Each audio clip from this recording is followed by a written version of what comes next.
Good afternoon. This is your host, Thrills Alexander, and welcome to the Matchup Preview Show.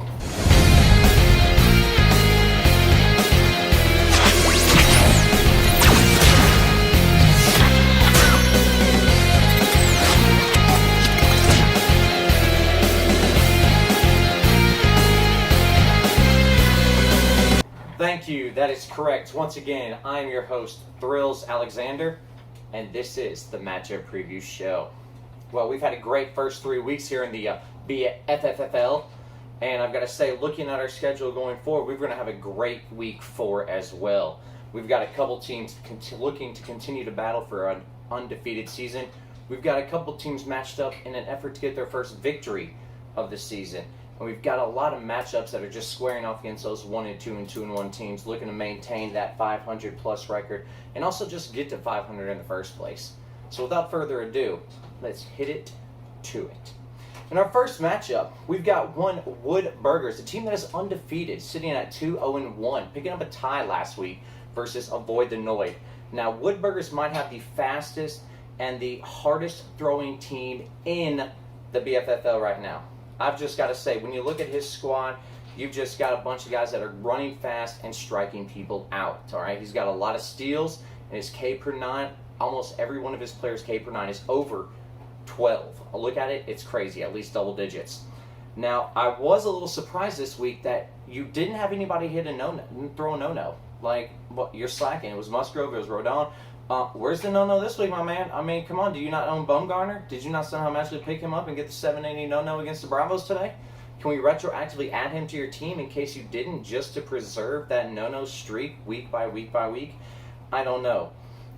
Looking at your team, though, I gotta say, Patrick Corbin, adding him, just go ahead. That was a wasted move, bro. That was a wasted waiver claim right there. He's washed. He is washed. He's lost 2 miles an hour off his fastball, sitting right above 90 right now. He's not fooling anybody, and you can see that in the ERA and the whip, buddy, and the lack of Ks per 9. Looking at your team offensively, though, I am a little suspect. You only have one player with an OPS over 900, and that's one Brandon Nimmo. He's actually on an OPS over 1,000 right now. I think most people out there watching with half a brain know that that is not going to be a trend that continues. Will it continue for some of his other players to actually increase their OPS to over 900? I think so. But right now, just one sitting at over 500, at over 900.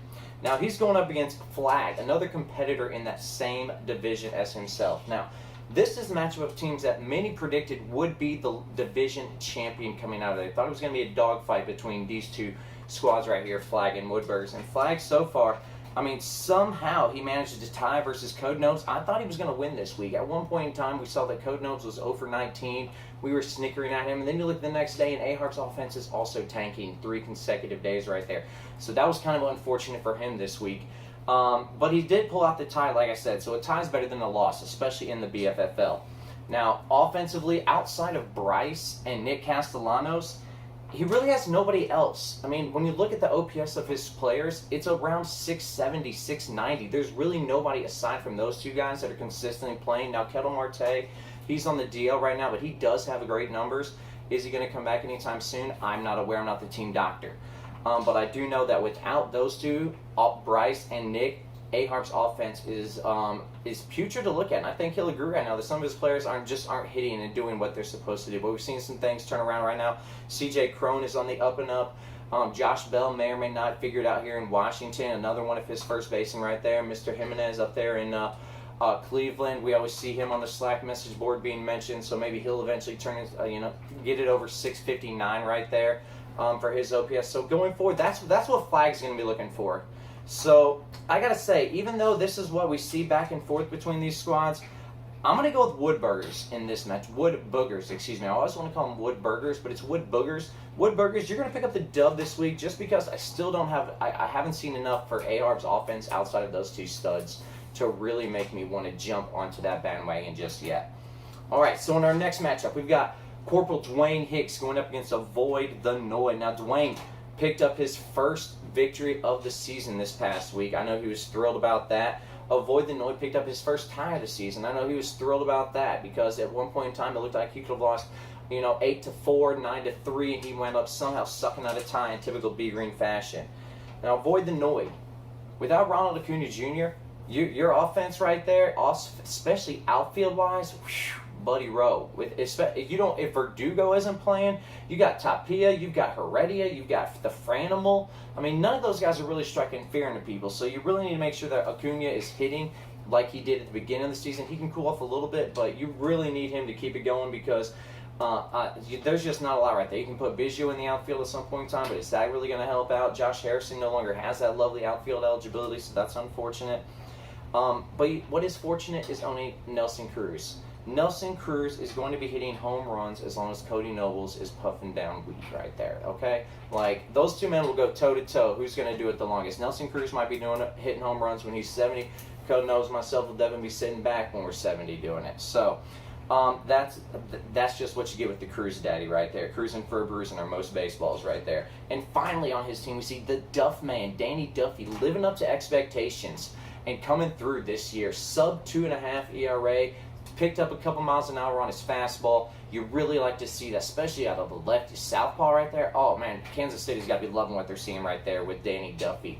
Now, Dwayne Hicks, you might have the best offense infield-wise, numbers-wise at this second in time. I mean, all of your guys are sitting in OPS between 820 and 930. We're talking about Rhys Hoskins. We're talking about Colin Moron. We're talking about the X-Man. And we're talking about the best McMahon, not Vincent Kennedy McMahon, not Shane McMahon, not Stephanie McMahon. We're talking about Ryan McMahon, the best McMahon right now, finally living up to his expectations. Brian Buxton, you talk about another guy living up to expectations, the Bucks daddy. Is this the year he stays healthy? Is this the year he keeps it all together and just runs wild on the season? I certainly hope so. And when the DL finally clears of Christian Yelich, of Anthony Rendon, of Teoscar Hernandez, this offense will be very, very good, people. You do not understand how good it's going to be. All right, and Zach Gallen is going to be leading that staff. Zach Gallen is just like the gallon of ranch for these people down here in the South. They just want it on everything. D-Hart wants Zach Gallen pitching every day if he could. All right, if he's going to throw 7 innings, 1 earned, 2 earned, the man has only given up more than 2 earned runs 3 times in his career. Look it up. It's ridiculous. All right, Zach Gallen is a bona fide ace, and he needs respect, and D-Hart is giving him that respect, and that's why D-Hart is going to win this week. And Corporal Dwayne Hicks is going to go to 2-2-1, while Avoid the Noise is going to go to 1-2-1. All right, moving on to our next matchup. Our first of our 2 perfect 3-0 teams, Mr. Pickles versus Nada Army. All right, Nada Army, let's go ahead. Let's just get you out of the way first. Finally,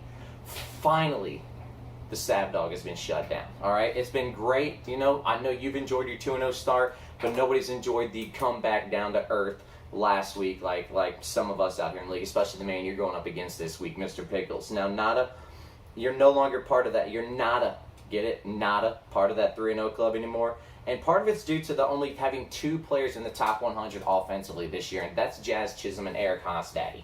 Now, Jazz Chisholm might be able to keep up those numbers. Maybe not offensively with that batting average, but he'll definitely stay in the top 100 due to the speed that he's going to bring to the table. All right, he's still got some pop, got some speed. You know, he's a rookie. He's going to bat about 250 here later this year, which means he's going to have some cold streaks, bat about 200 for a month or so before he picks it back up right around August, September when he figures out Major League pitching. But Hosstaddy, no chance of finishing in the top 100.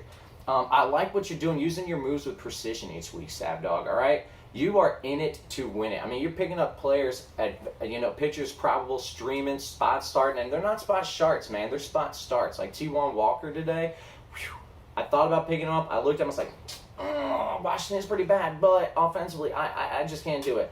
And he went out there. He did work. 7 innings, 4 Ks. I mean, that's probably why I didn't pick him up, because I didn't think he was going to have any Ks. But you didn't care about that because you got Scherzad, you got Kershaw. You've got studs that are Garrett Cole that are going to strike guys out, and you don't have to worry about anybody else striking them out because those guys are going to do it for you. All of your offense is got an OPS between 750 and 1,000.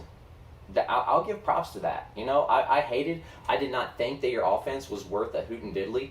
But you've really shown to me in these, looking at those numbers, that Thrills put some spec on that Sav Dog offense, all right? Because they've got a bat here and there and everywhere. So pitching is phenomenal. We already know that. Best in the league possibly for the whole season. Not at this second in time, but the full season.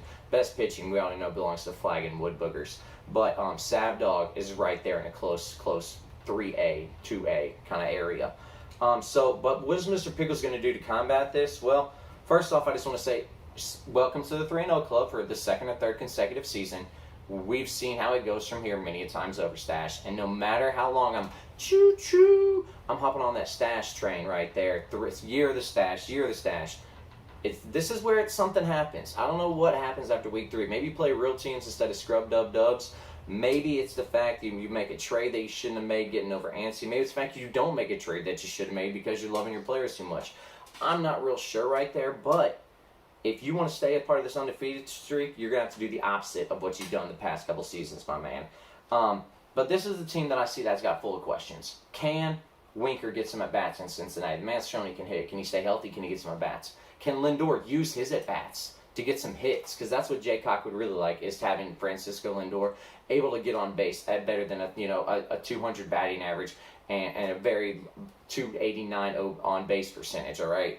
And can Smiley just get cut? That's not just from the Braves, but just from baseball in general. Just cut him from baseball in general. All right, we don't need him anymore. And can Jaycock stop picking up Braves pitchers? Every one of them you pick up, you're giving them the hand of shit right there. All right, Fried, Smiley, Bryce Wilson, everything you touch turns to shit with the Braves pitching. So stop picking them up. All right, we don't need it anymore. We really don't. But if you follow the trend you've been doing, and especially I know you're going to be jazzed this week to play against the old Sav Dog, I'm picking you to get a dub for those exact reasons. So, Pickles, you're picking up the dub over the Nada Army. He's not going to get a victory this week. All right, speaking of somebody that's not gotten very many victories this year, or any victories at all, it's the battle of the unwinning, the totally defeated squads right here. We've got Stickly, Anger Sign, Crazy Sign, hold on. Let me check my notes here. Crazed Sign. Let me fix my notes here. Crazed Sign. Now, Crazed Sign is going up against Roger Klotz, and I'm assuming Roger Klotz is going to be altering his name. Rywalk seems to be following in the mold of Anthony Matthews, being a little name swapper, which I'm totally digging. I like to see name changes being matchups. Keeps me on my toes, keeps me interested. Both squads 0-3. Not a lot of positives from each squad, as you can imagine, sitting at 0-3. Benson right now, offense is, we can all say it's kind of putrid. It's not that good. His pitching also quite putrid. Coming into this week's matchup, it was the two worst pitching squads between Basington Ball and Crazed Sign, and we saw that Crazed Sign was still unable to defeat Basington Ball in terms of pitching on the numbers, in terms of WHIP, ERA, K per 9. Stickly, aka Crazed Sign, was still coming up short there, and that's, if your offense ain't hitting and you're not pitching, you got no chance of winning, my man.